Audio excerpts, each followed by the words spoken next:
I know I promised that in part 4 I will be doing the what happened after the application. However, I didn't do it because I think that the information that I put in part 4 would be necessary, at this point in time, just to, highlight some things that might be of a concern to you when it comes to your application.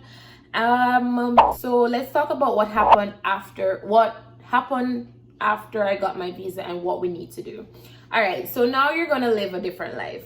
So we're looking at oh, did I say this is part 5?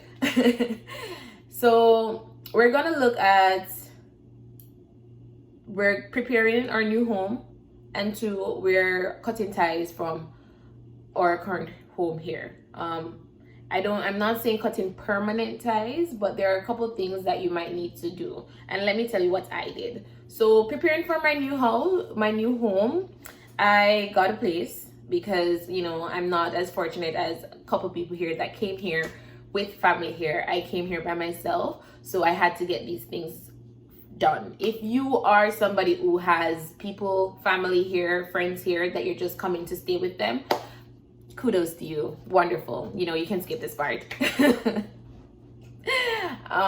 But if you're not, you can stay. And let me just tell you, you need to get a place. You need to consider getting a job as well, and airport pickup if you want.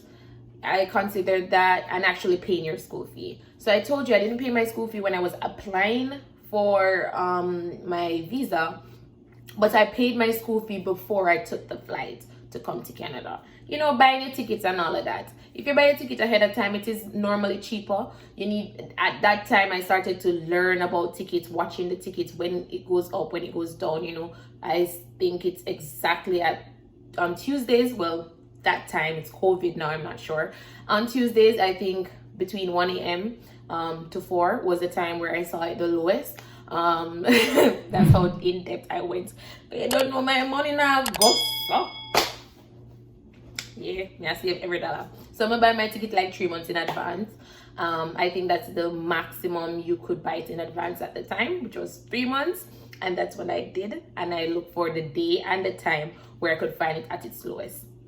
There are some websites too. I know people talk about it, like Cheap Tickets or something like that, that they use to buy their tickets from. I've never done any of those, so I cannot say anything about it.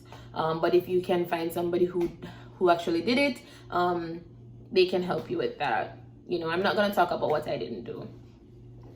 All right, so I bought my ticket, I think 3 months in advance or so. So I kind of knew. Did I buy 3 months? Maybe 2 months in advance, because at one point I was searching for, the lowest point, and I think I was going to buy 3 months, and I end up losing because I waited. So I end up losing a couple dollars because I waited. So my advice is buy it as in advance as quick as you can, if you can afford it. If you can't afford it, then you do what you have to do. So I found a place. Well, I made a whole video on housing in Toronto. I am in Toronto. I cannot talk about places I've never been. So I made a whole video on housing in Toronto. If you're watching this within the playlist, it's one of the 2 videos at the bottom of the playlist. You can watch that video. I spoke about it in depth, where I look for houses, what methods I use, what marketplace, what Facebook groups, and everything that I use. I think I spoke about in it the fact that I didn't want to pay my rent before I got here. So that was a big thing for me too. Okay, don't know my money now, go so.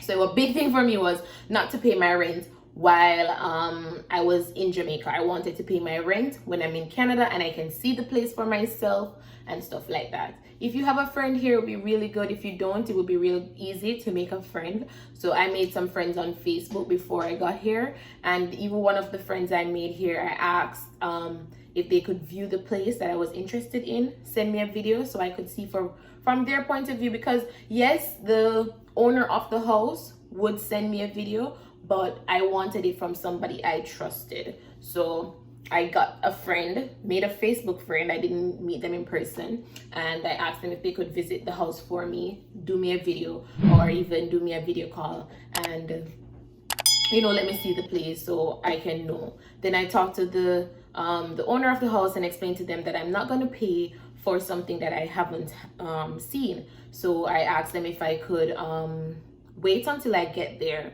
before I paid the rent. They were very understanding and they said yes. I'm not sure you'll be as lucky as I am. I maybe get some other people to talk about their experience when it comes to renting. Renting is a big topic.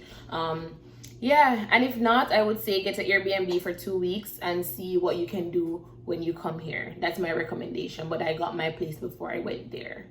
Airport pickup was a big thing for me too, because I was trying to find the best flight, and it would mean that my flight landed here in the night. You don't have to do that. You have Uber. Once you have an address to go to, you can use your Uber and you can go there. The thing about Uber is, if you never used it before, it's going to be a little bit for you. You have to actually have a credit card on it, and signing into the app and everything. So if you've never used it and it's your first time, like me, it was my first time in Canada. I didn't have the Uber app, so I didn't have a way to pay for I didn't have a way to pay for my transportation at that time to go home. So I then found a Facebook friend.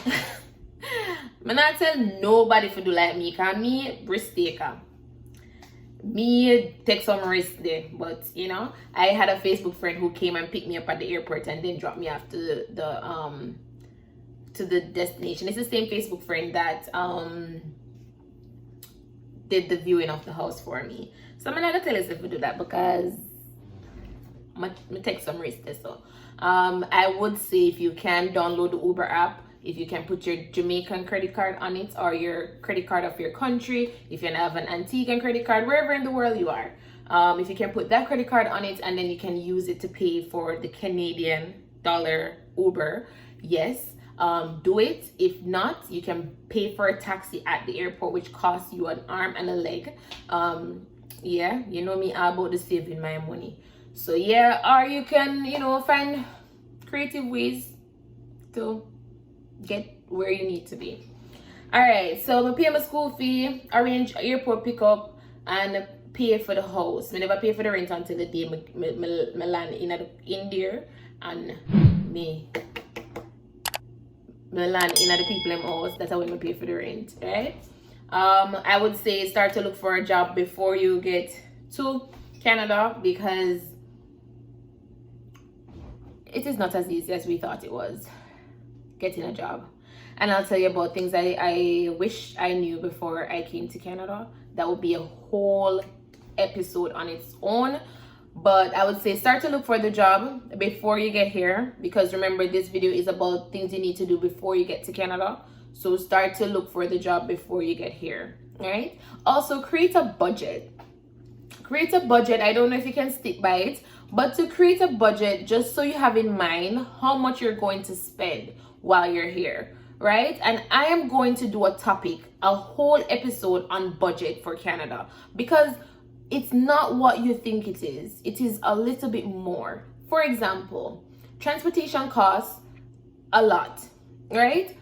The TTC, because I live in Toronto, the TTC costs you $3.25 per ride, right? You can get a transfer if you don't have like a Presto card. You can get a transfer that will give you like a connection to the next destination, right? So you might have like one other bus that you can take with that transfer. If you're taking the subway, yes, once you get off the subway, you don't have to pay again. You can continue on the ride to the subway, and then if you have to take like the streetcar, you can continue on the ride there. If you have a Presto card, your Presto card lasts for 2 hours and you can travel on that. But think about it, you're coming from Jamaica where you're looking at $150, which is like $1.50 here for transportation. Here you're looking at $3.25, which is like $325. I'm just doing it as 1 to 100 calculation. So you're looking at $3.25 per bus ride, right? And when I heard that Presto said, hey, guess what? You can travel multiple times with within 2 hours, right? And you only pay the one fare. I was like, yay, excited. However, we're in Canada. It is not as small as we think it is. It is much longer. It is much bigger. The travel distance are much longer. So 2 hours don't take you far, right? So be mindful of that when you're taking the GO train. It's a whole different price range. When you're going outside of Toronto, going to the GTA, every bus is different. Everything is different. All the prices are different. So transportation costs a lot. But I'll do things I needed to know before coming to Canada video. And yeah, so that's the preparation for Canada video. Thank you guys. This is episode 5, and next week I'll talk about cutting ties with Jamaica.